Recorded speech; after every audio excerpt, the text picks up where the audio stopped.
નમસ્તે વિદ્યાર્થી મિત્રો. ધોરણ 10માં વિષય ગુજરાતી, કાવ્ય નંબર 13, વતનથી વિદાય થતા. સોનેટ પ્રકારનું આ સાહિત્ય સ્વરૂપ છે, કાવ્ય સ્વરૂપ છે, જેના કવિ છે જયંત પાઠક. તેમનો જન્મ 20-10-1920માં થયો હતો અને મૃત્યુ 1-3-2003માં થયું હતું. વિશેષ પરિચય તેમનો જોઈએ તો જયંત હિંમતલાલ પાઠક ગુજરાતી કવિ અને વિવેચક હતા. 1990-1991 દરમિયાન તેઓ ગુજરાતી સાહિત્ય પરિષદના પ્રમુખ રહ્યા હતા. તેમને સાહિત્ય અકાદમી પુરસ્કાર, કુમાર સુવર્ણચંદ્રક, નર્મદ સુવર્ણચંદ્રક, રણજીતરામ સુવર્ણચંદ્રક અને ઉમા સ્નેહરશ્મિ પારિતોષિક જેવા પારિતોષિકો પણ તેમને પ્રાપ્ત થયા હતા. તેમના માનમાં જયંત પાઠક કવિતા પુરસ્કાર અર્પણ થાય છે. તેમના જીવન વિશેની એક ઝાંખી આપણે જોઈ લઈએ, તેમના જીવનનો એક પરિચય મેળવી લઈએ કે તેમનો જન્મ ઈચ્છાબા અને હિંમતરામ જોઈતારામ પાઠકને ત્યાં ગુજરાતના પંચમહાલ જિલ્લામાં આવેલા ગોઠ ગામમાં થયો હતો. તેમનું બાળપણનું હુલામણું નામ બચુડો હતું. તેમના પિતા તેઓ જ્યારે 10 વર્ષના હતા ત્યારે જ અવસાન પામ્યા હતા. તેથી તેમનો ઉછેર તેમના દાદા જોઈતારામના ઘેર થયો હતો. રાજગઢ ખાતે જ્યાં તેમના દાદા રહેતા હતા ત્યાં તેમનો ઉછેર થયો હતો. તેમણે પ્રાથમિક શિક્ષણ લીધું અને ત્યાં જ તેમણે 1930માં તેઓ કાલોલની NSG હાઈસ્કૂલમાં દાખલ થયા અને 1938માં મેટ્રિકની પરીક્ષા ઉત્તીર્ણ કરી. 1943માં તેમણે સુરતની MTB કોલેજમાંથી BAની પદવી મેળવી અને 1945માં વડોદરા કોલેજમાંથી ગુજરાતી અને સંસ્કૃત વિષય સાથે MAની પદવી પ્રાપ્ત કરી. 1960માં તેમણે વિષ્ણુપ્રસાદ ત્રિવેદીના માર્ગદર્શન હેઠળ 1920 પછીની ગુજરાતી કવિતાની સાંસ્કૃતિક ભૂમિકા, પરિબળો અને સિદ્ધિ આ વિષય પર PhD કર્યું. તેમના લગ્ન ભાનુબેન સાથે થયા હતા. તેમની કારકિર્દી વિશે આપણે જોઈએ તો 1943થી 1945 દરમિયાન તેઓ વિવિધ શાળામાં શિક્ષક રહ્યા હતા. તેમાં વડોદરાની ન્યૂ ઈરા શાળા, કાટપિયા શાળા તેમજ કરજણ ગામની શાળાનો સમાવેશ થાય છે. 1948થી 1953 દરમિયાન તેમણે મુંબઈ, પુણે અને દિલ્હીમાં નિવાસ કર્યો અને પત્રકારત્વ સહિત વિવિધ ક્ષેત્રોમાં કામ કર્યું. 1953માં તેઓ સુરતની MTB આર્ટ્સ કોલેજમાં પ્રાધ્યાપક તરીકે જોડાયા અને 1980માં નિવૃત્ત થયા. 1989-91 દરમિયાન ગુજરાતી સાહિત્ય પરિષદના પ્રમુખ પણ હતા. 1992માં તેમણે નર્મદ સાહિત્ય સભા અને કવિ નર્મદ યુગ વાર્તા ટ્રસ્ટના પ્રમુખ રહ્યા હતા.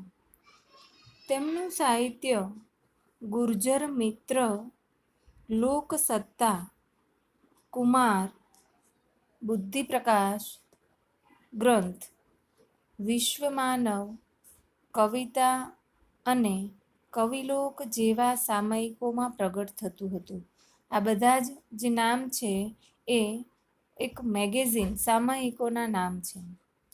1 સપ્ટેમ્બર 2003ના રોજ તેમના નાનપુરા સુરત ખાતેના ઘરે જ તેમનું અવસાન થયું હતું.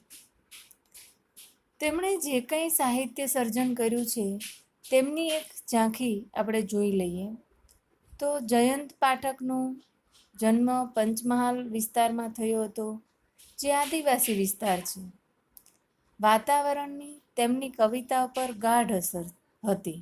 આપણે જોઈએ છીએ કે આદિવાસી વિસ્તાર એટલે જંગલ પ્રદેશ, પ્રકૃતિનું તદ્દન નજીકનું સાનિધ્ય.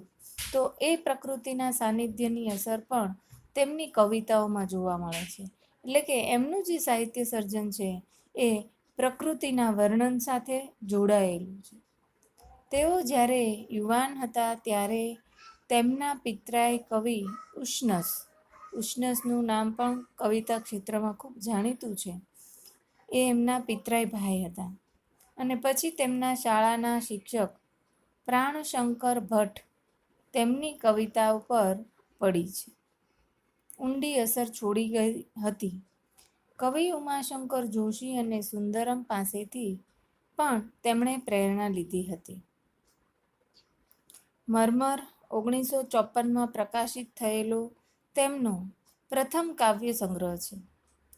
ત્યારબાદ સંકેત 1960માં, વિસ્મય 1964માં, સર્ગ 1969માં, અંતરિક્ષ 1975માં, અનુનય 1978માં, મૃગયા 1983માં, શૂળી ઉપર સેજ 1988માં, બે અક્ષર આનંદના 1992માં અને ધૃત વિલંબિત 2003માં પ્રગટ થયા હતા. આ દરેક કાવ્ય સંગ્રહમાં તેમની કવિતાઓમાં તેમના ગામમાં વિતાવેલા બાળપણની યાદી પ્રગટ થઈ હતી.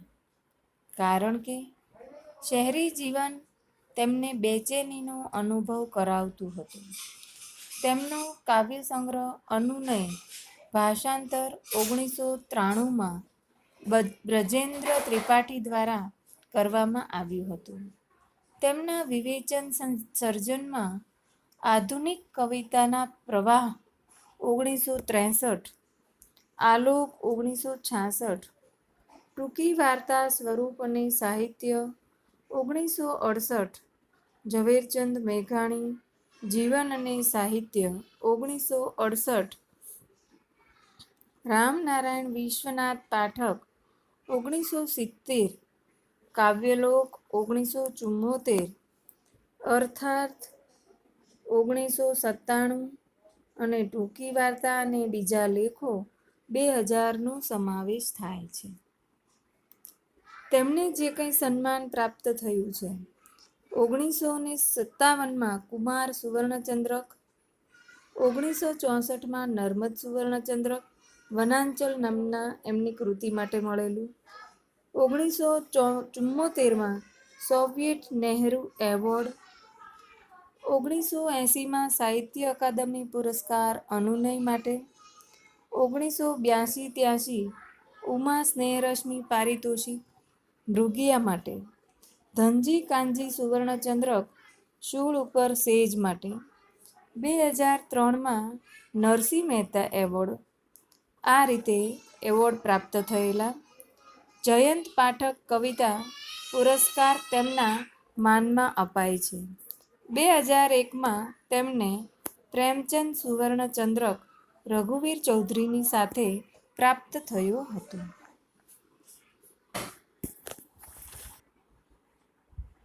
તો આ રીતે તેમણે ઘણા સન્માન પ્રાપ્ત થયા હતા. હવે આપણે કવિતાની સમજ મેળવીએ. એ મૂક્યું વન, એ મૂક્યું જન, ઘણા વર્ષે મળ્યા જે ક્ષણ. કાવ્યનું નામ છે વતનથી વિદાય થતા. વતન એટલે કે મૂળ ગામ કે દેશ, જે પોતાનો જન્મ થયો છે, જ્યાં પોતાનો ઉછેર થયો છે. વિદાય એટલે કે વળાવવું, અહીં છૂટા પડવું. જે સમય જે એ વતનથી છૂટા પડે છે, કમાવા માટે, ભણવા માટે શહેરમાં જઈને વસવાટ કરવો પડે, ત્યારે વતનથી દૂર થવું પડે તો તેને વિદાય કહે છે. કે એ સમય હવે જ્યારે એ છોડીને જાય છે પોતાનું વતન, પોતાનું ગામ, મૂળ, પોતાનો દેશ, એ છોડી અને બીજે શહેરમાં જ્યારે જાય છે એ સમયના ક્ષણને અહીંયા કવિએ આ કાવ્યમાં કેદ કર્યો છે. એ મૂક્યું વન, મૂક્યું એટલે કે છોડ્યું, વન એટલે કે જંગલ. બહુ સરસ મજાનું આગળ આપણે વાત કરીએ એમ કે લેખક છે પંચમહાલ જિલ્લામાં એમનો જન્મ થયો છે, એટલે ત્યાંનું જે વાતાવરણ છે, આસપાસ જે વનરાજી અને આદિવાસી જે જંગલો છે, તો ત્યાં પ્રકૃતિની જે રમણીયતા છે એ ચોક્કસ હોવાની. એટલે કે છે કે એ મૂક્યું વન, વન મૂકે છે, વન એટલે કે જંગલ, એ છોડ્યું. એ મૂક્યા જન, જન એટલે કે માણસો, અહીંના ગામના જે માણસો છે એ છોડ્યા અને એ જંગલ છે એ પણ છોડ્યું. ઘણા વર્ષે મળ્યા જે ક્ષણ, જે ઘણો સમય સુધી ગાળ્યો હતો એ સમય અહીંયા છોડ્યો. વતનમાં એ છોડીને જાય છે, વન મૂકે, જન એટલે માણસો મૂકે છે, એ સમયની જે ક્ષણ છે. મૂક્યા ડુંગરની નદી, વતનના એ કોતરો ખેતર, એ ગામના જે છેવાડે પાદરમાં આવેલા ડુંગરો છે એ ડુંગર છોડે છે.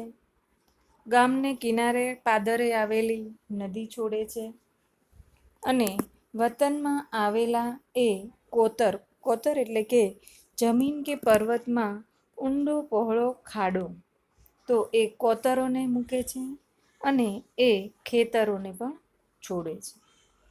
વન, માણસો, એ સમય જે બાળપણનો એક સમય જે અહીંયા વિતાવેલો, એ સમય, એ ડુંગરો, એ નદી, એ કોતર અને ખેતર, આ બધું જ છોડે છે. આંખો બે રહી ભાળતી વળી વળી પાછી, ભીડ્યું એ ઘર. લેખક કહે છે કે જતી વખતે જે પોતાની બે આંખો છે એ ભાળતી એટલે કે જોતી, વળી વળી પાછી એટલે વારંવાર એ પાછું વળીને દરવાજો તો બંધ કરે છે પણ અંદર વારંવાર એની આંખો એ જોઈ રહે છે. શું જોવે છે? ભીડ્યું એટલે બંધ કર્યું એ ઘર. જ્યારે એ ઘરનો દરવાજો બંધ કરે છે ત્યારે એની આંખો છે એ જુએ છે. શું જુએ છે? વેચાઈ ગયું ઢોર, જેમ તલખે કોઠાર, છોડ્યું ધણ. જે રીતે ઢોર રાખતા, ઢોર એટલે કે ગાયો ભેંસો, તો જે રીતે એ ગાયો ભેંસો રાખતા હતા એનો જે તલખે કોઠાર, ગાયો ભેંસો વેચાઈ ગયા પછી જે કોઠાર હતો એટલે કે ઢોરને બાંધવાની જે જગ્યા હતી એ જે રીતે તલખે છે એટલે કે એ જે જુરે છે, વલોપાત કરે છે કોને? ગાયો ભેંસો જે એની કાયમ એની સંગાતે એના કોઠારમાં બંધાયેલી રહેતી એના માટે એ તલસે છે. તો એ જે કોઠાર તલસે છે, છોડ્યું ધણ, ધણ એટલે કે ગાયોનું ટોળું, એ ગાયોનું ટોળું છે એને પણ એ છોડે છે. કેડી આગળ જાય પાય અવળા, કેડી એટલે કે રસ્તો, સાંકડો પગ રસ્તો, પગદંડી. કેડી આગળ જાય છે પણ પાય, પાય એટલે કે પગ, પગ કેવી રીતે?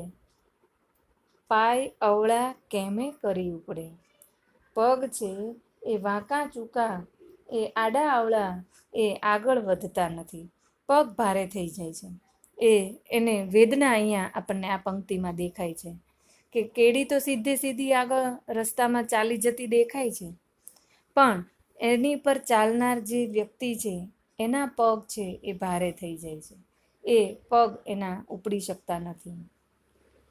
આંખો જાય ભરાય વાટ તરુની, કાંટાળી ડાળી નડે. આંખો ભરાઈ જાય છે, દુઃખ થાય છે, પોતાના બાળપણની તીવ્ર સ્મૃતિ એ અહીંયા યાદ આવે છે. એક એક જગ્યાએ પોતે વિતાવેલો બાળપણનો જે સમય છે, જે મસ્તી, જે તોફાન, મિત્રો ભાઈબંધો સાથેની જે એની મસ્તી છે એ મસ્તી એને વારંવાર અહીંયા યાદ આવે છે અને એની આંખ ભરાઈ જાય છે. વાટ એટલે કે રસ્તો, માર્ગ. તરુની એટલે કે જંગલનું, વન, ઝાડનું. કાંટાળી ડાળી નડે. એક તો આંખ ભરાઈ જાય છે અને એમાં પાછી ચાલતા ચાલતા એ વૃક્ષની તરુની કાંટાળી ડાળખી પણ નડે છે, રસ્તામાં પડે છે. હૈયું ઉઝરડાય, રક્તટશિયા ફૂટે, ધીમેથી જમે. હૈયું એટલે કે હૃદય. હૃદય છે એ ઉઝરડાઈ જાય છે. ઉઝરડાવું એટલે કે એક કાંટાવાળું હોય અને ઘસાઈ જાય ત્યારે જે ઉઝરડો પડે. અને રક્તટશિયા એટલે કે લોહીની ટસરો ફૂટે, લોહી જમવા માંડે. એ અહીં વાત કરવામાં આવી છે કે હૈયાને હૃદય ઉપર જાણે એક ચીરો પડી ગયો હોય અને એ ચીરામાંથી એક વેદના, જે રીતે કોઈ ઉઝરડો શરીર પર પડ્યો હોય અને લોહીના ટસિયા જામી જાય અને જે રીતે ચચરાટી ઉપડે, બળતરા ઉપડે, એ રીતની આ વેદના છે, વતન છોડવાની વેદના અહીંયા કવિ એ અનુભવે છે કે જાણે એ રક્તટસિયા ફૂટતા હોય અને ધીરે ધીરે જમે. એટલે કે ધીમે ધીમે એ પાછી એના લોહી થોડી થોડી વારે એ નીકળે છે. વારે વારે એ જુએ છે એ નદી, પાછો એનું બાળપણ યાદ આવે, એણે વિતાવેલો સમય, એ કોતરોમાં પોતે રમતા જે રમતો. તો એક જે સ્થળો આવતા જાય છે એમ એમ ધીમે ધીમે એનો ઉજાડામાંથી લોહી જમતું જતું હોય એવી વેદના એ કવિ છે એ અનુભવે છે. આઘે વેકુરથી નદીની હજીએ આ આંગળીઓ રમે. વેકુર એટલે રેતી, આઘે એટલે દૂર, તળપદો શબ્દ છે. દૂર જે નદી દેખાય છે એ નદીની જે રેતી છે, આપણે જોઈએ છીએ કે એ રેતી છે એ ચીકણી ના હોય પણ મોટા સરસ મજાના પથ્થરવાળી હોય, ગોળ પથ્થરવાળી. તો એ રેતી છે, એ રેતી ઉપર જે રીતે લેખક છે એ રમતા હતા, એ આંગળીઓ હજી એની પોતાની રમવા લાગે છે એ નદીને જોઈને, એ વેકુરને જોઈને. અને એને પોતે વિતાવેલો જે નદીમાં જે સમય, ખરેખર એ એક અદ્ભુત રમત હોય છે કે બાળપણમાં એક નિર્દોષ આનંદ. અને એ સમય એવો હતો કે ટીવી, મોબાઈલ નહોતું. બાળકો છે એ નિર્દોષ આનંદ લૂંટતા, આંબળી પીપળી રમતા, ગામને પાદર, ખેતરોમાં ખુલ્લા આકાશ નીચે પકડમદાવ રમતા અને ભર બપોરે નદીઓમાં તરવાનું શીખતા, ડૂબકીઓ લગાવતા અને પોતાના કપડાં એ વેકુર ઉપર સૂકવીને પોતે નદીમાં નાહવા પડતા. તો આવી અનેક પ્રકારની રમતો એ કવિને અત્યારે યાદ આવે છે, કારણ કે પોતાનું બાળપણ પણ છૂટી ગયું છે અને હવે પોતાનું વતન પણ છૂટવાની તૈયારી છે. બહુ મુશ્કેલીથી એના પગ એ આગળ પગ રસ્તામાં કેડીમાં ઉપડે છે. ચાલો જીવ જવાનું આગળ, નહીં આ કાળના વહેણમાં. જીવ એટલે પોતાની જાતે જ પોતે સંવાદ કરે છે કે ચલો ભાઈ, હવે જીવ ચાલો, હવે જવાનું છે આગળ. હવે આપણે આગળ જવાનું છે. કોઈ પણ સમય છે એ સમય સ્થિર નથી રહેતો. એક ક્ષણની અંદર એ ભૂતકાળ બની જાય છે. ગમે તેવો સુંદર હોય, ગમે એટલો બહુ આનંદનો હોય કે ગમે એટલો દુઃખનો હોય, પણ એ સમય એક ક્ષણમાં જ એ ભૂતકાળ બની જતો હોય છે. જે સમય જેવો તમે વિતાવો છો એટલો તમે હાંસલ કર્યો છે, એટલો તમે પ્રાપ્ત કર્યો છે, પણ એ સમય કાયમ માટે ટકી શકતો નથી. એટલે કહે છે કે હવે આગળ જવાનું છે. નહીં આ કાળના વહેણમાં.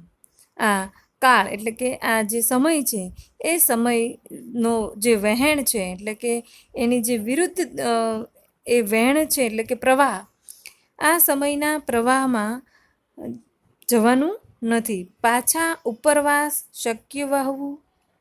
ચાલો જીવ જવાનું આગળ, નહીં આ કાળના વહેણમાં પાછા ઉપરવાસ શક્ય વહેવું. કે હવે ઉપરવાસ એટલે કે પવન કે પાણીના પ્રવાહની વિરુદ્ધ દિશાએ, પણ અહીં ગામની બહારનો ઉપરવાસ જે વસવાટ છે એ પણ એનાથી એ વિશેષ. એ પંક્તિ દ્વારા કવિ કહેવા માગે છે કે પહેલાં જે સમય જતો રહ્યો ઉપરવાસ, પહેલાંનો જે સમય જતો રહ્યો, બાળપણનો જે સમય જતો રહ્યો છે, એ સમયમાં હવે વહેવાનું શક્ય નથી. બાળપણ કોઈનું ક્યારેય પાછું આવતું નથી. એટલે જે બાળપણ જતું રહ્યું છે, એનો જે આનંદ જતો રહ્યો છે, એ હવે પાછો આવવાનો નથી.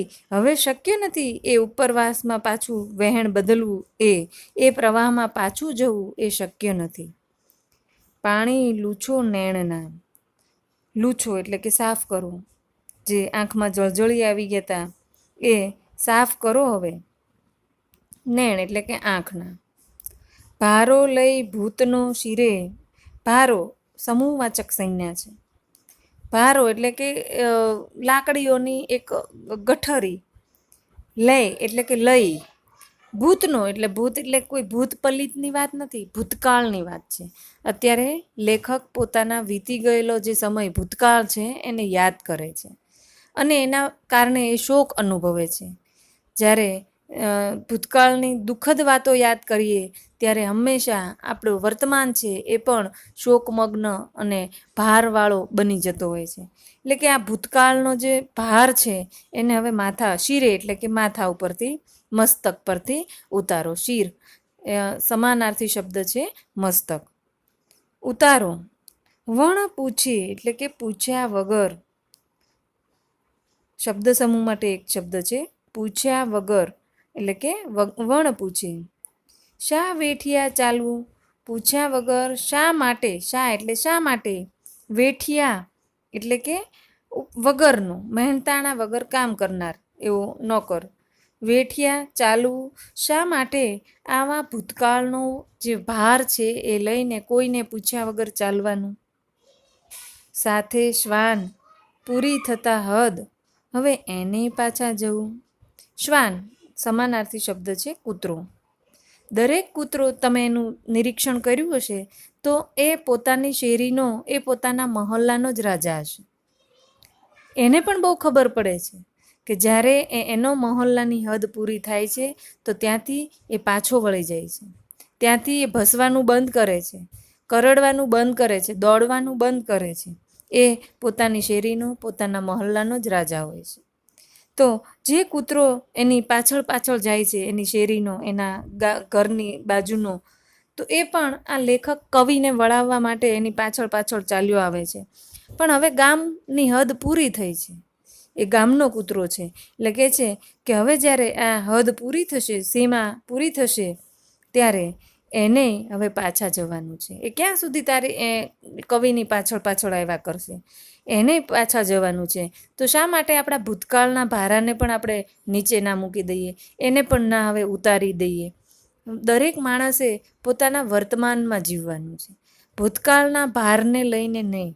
અને ભવિષ્યની જે વાત છે એને સાકાર કરવા માટે વર્તમાનમાં એને મહેનત કરવાની છે.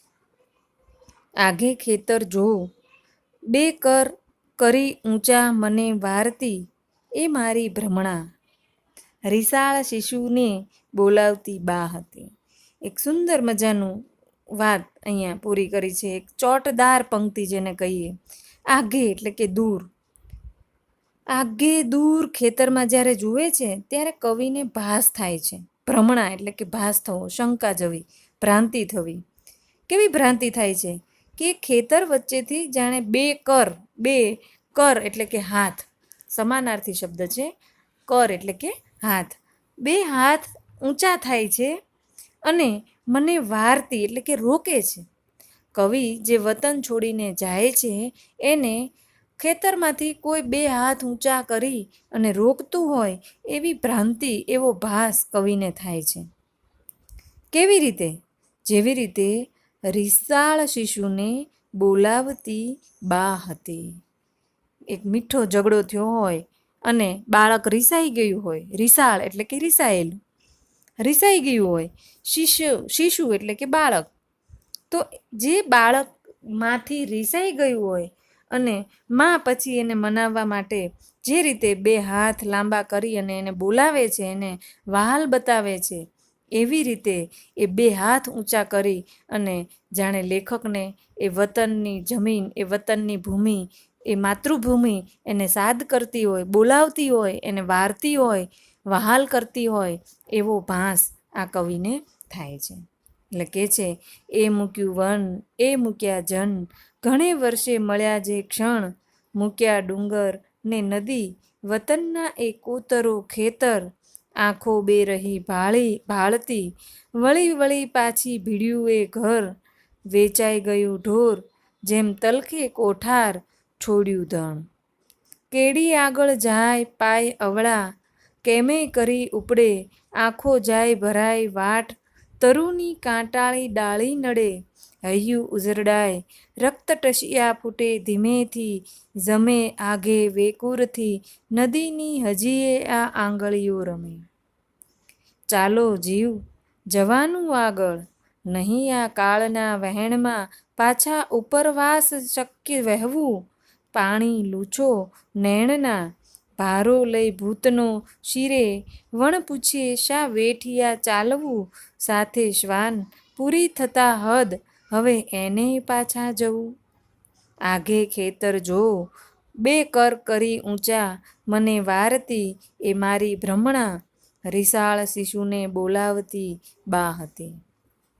તો આમ અંતરિક્ષ નામના કાવ્ય સંગ્રહમાંથી કવિએ આ કાવ્ય લીધેલું છે, જેની અંદર વર્ષો પછી વતનમાં ગયેલા કાવ્ય નાયકને વતનની વિદાય થવાનું હોય છે, ત્યારે અનુભવાતી પીડા એમાં આ સોનેટની અંદર વ્યક્ત થઈ છે.